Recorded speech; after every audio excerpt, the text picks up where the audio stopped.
সম্প্রতি একটি ভিডিও সামাজিক যোগাযোগ মাধ্যমে বেশ ছড়িয়ে পড়েছে। ভিডিওটিতে দেখা গেছে ঢালিউডের জনপ্রিয় নায়িকা ও মডেল বিদ্যা সিনহা মিম বেশ আতঙ্কিত রয়েছেন। আর মিমের পুরনো এই ভিডিওটি নিয়েই শুরু হয়েছে নানা রকম আলোচনা এবং সমালোচনা। সেই ভিডিওটিতে মিমকে আতঙ্কিত অবস্থায় দেখা যাওয়ায় তা নিয়ে নেটিজেনদের একাংশ গুজব ছড়াচ্ছেন যে পার্লার উদ্বোধন করতে গিয়ে উগ্রবাদীদের রোশানলে পড়েছেন চিত্রনায়িকা মিম।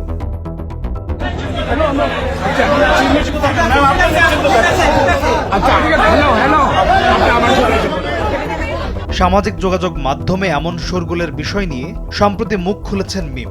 তিনি জানিয়েছেন এটি মিথ্যা, এমন কোনো ঘটনাই ঘটেনি। সম্প্রতি গণমাধ্যমে দেয়া এক বক্তব্যে মিম জানিয়েছেন ভিডিওটি বেশ কিছুদিন ধরে সামাজিক যোগাযোগ মাধ্যমে ছড়িয়ে পড়েছে।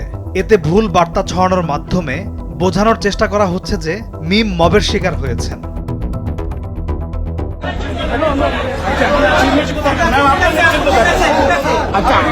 মিমের কথায় ভিডিওটি নিয়ে অনেকেই ভুল বার্তা ছড়াচ্ছেন।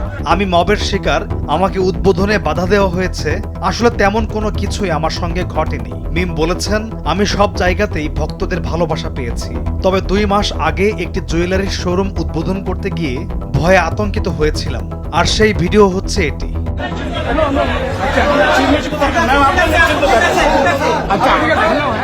ঘটনা প্রসঙ্গে মিম বলেন, শোরুম উদ্বোধন করতে গিয়ে হঠাৎই বিকট শব্দ হয়, সঙ্গে ধোঁয়াও ছিল। মনে করেছিলাম হয়তো আগুন ধরেছে।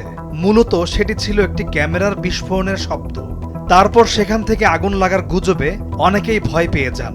সেজন্য আমিও আতঙ্কিত ছিলাম, তবে আমার কোনো ক্ষতি হয়নি। কিন্তু এই ঘটনাটির ভিডিও বিভিন্ন সময় যেভাবে কাটছাট করে সামনে আনা হচ্ছে আর তা নিয়ে গুজব রটানো হচ্ছে, তাতে আমি সত্যি বেশ বিব্রত হচ্ছি।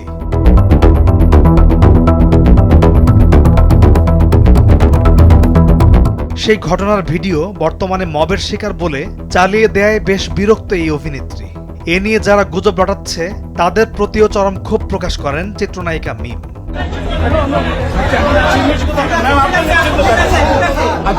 পলাশ খান, নিউজ ডেস্ক, ভোরের কাগজ।